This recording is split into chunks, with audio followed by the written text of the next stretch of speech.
Répondez-vous à ceux qui pensent ou parlent même d'échec de l'ADER et qui remettent en cause, on va dire, le système d'octroi des financements, d'autant plus que le Forum civil demande à ce que vous publiez la liste de vos bénéficiaires?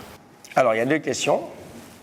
Pour la question de l'échec de l'ADER, je pense que le président Macky Sall a parlé pour nous hier. Il a dit il faut rendre justice à l'ADER.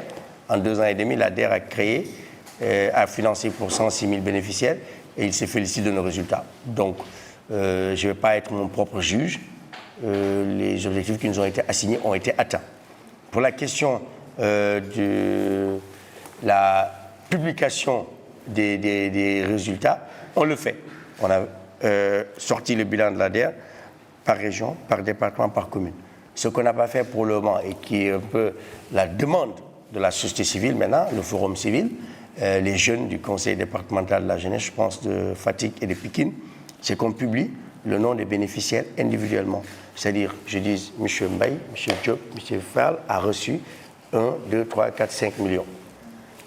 Au jour d'aujourd'hui, je reviendrai sur la déclaration du chef d'État hier, nous ne pouvons pas, pour la simple raison que nous sommes soumis à la protection des données personnelles, la CDP. Nous opérons comme une banque. Je vous dis que j'ai été directeur général du secteur financier. Aujourd'hui, vous allez à BICIS ou CBAO, vous empruntez 10 millions. Si la banque publie votre nom, vous êtes en droit de les attaquer et vous gagnerez, sans faute. Donc aujourd'hui, si moi, je me mettais à publier la liste des 106 000 ou 120 000 bénéficiaires dans ce pays, j'aurai 120 000 procès et je vais perdre tous les procès. Et je n'ai vraiment pas envie d'entrer dans cela. Par contre, il y a une fenêtre qui s'est ouverte. Le chef de l'État a dit hier, à partir de maintenant, on va publier. Donc on va prendre les dispositions nécessaires avec la commission des données personnelles, par loi ou par décret, pour nous autoriser à le faire. Et comme c'est des fonds publics, comme les bourses sociales, aux bourses familiales, on pourra le faire.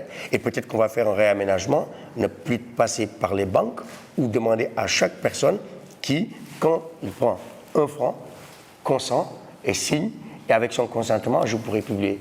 Et ça va faire 2 choses, et ça, c'est ce qui m'arrange.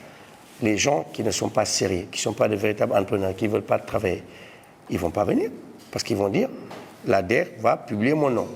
Et les véritables entrepreneurs, les gens qui veulent travailler, ils viendront, et en ce moment, certainement à partir de janvier 2022, pour les nouvelles générations de financement, on pourra publier les noms.